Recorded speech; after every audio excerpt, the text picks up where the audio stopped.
হবিগঞ্জে খোয়াই নদীর সংস্কার কাজ চলা বাঁধে ফের ভাঙন দেখা দিয়েছে।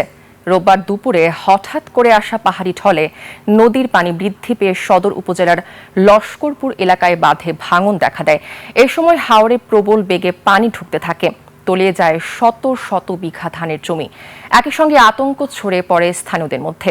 হবিগঞ্জ প্রতিনিধি সৈয়দ এখলাসুর রহমান খোকনের তথ্য ভিডিওতে মাসুম আলিসার প্রতিবেদন।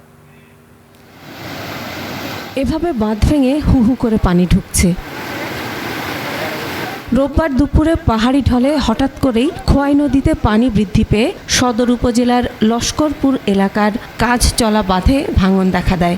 এতে হাওড়ে কৃষকের রোপণ করা প্রায় 1200 বিঘা জমির আমন ধান পানিতে তলিয়ে যায়।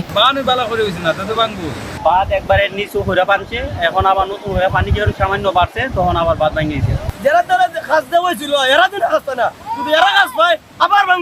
স্থানীয়রা জানান, এর আগে ভারতের ত্রিপুরায় প্রচুর বৃষ্টির কারণে গত 9 জুলাই রাতে সদর উপজেলার লস্করপুর ইউনিয়নের কালীগঞ্জ এলাকায় নদীর বাঁধে ভাঙন দেখা দেয়। পানিতে তলিয়ে যায় অন্তত 20 গ্রামের বাড়িঘর, নিমজ্জিত হয় হাওরের বিস্তীর্ণ জমির ফসল ও সবজি।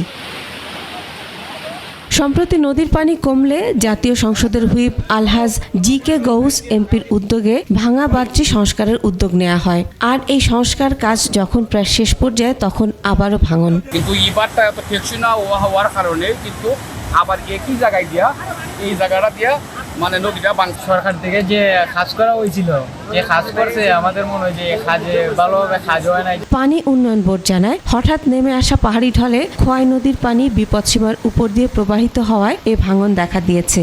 অল্প সময় অধিক পরিমাণ পানির চাপ, পানির উচ্চতা সবকিছুর কারণে আসলে আমাদের চলমান কাজটা আসলে এইভাবে হয়ে ক্ষতিগ্রস্ত হয়ে গেছে। পানি চলে গেলে আমরাও চেষ্টা করব দ্রুত সময় কাজটা করার জন্য। দ্রুত বাঁধটি ভালোভাবে সংস্কার করা না হলে হাওরের আমন ধান ও সবজি চাষ মারাত্মকভাবে ক্ষতিগ্রস্ত হওয়ার আশঙ্কা স্থানীয়দের। মাসুম আলিসা, 21 টেলিভিশন।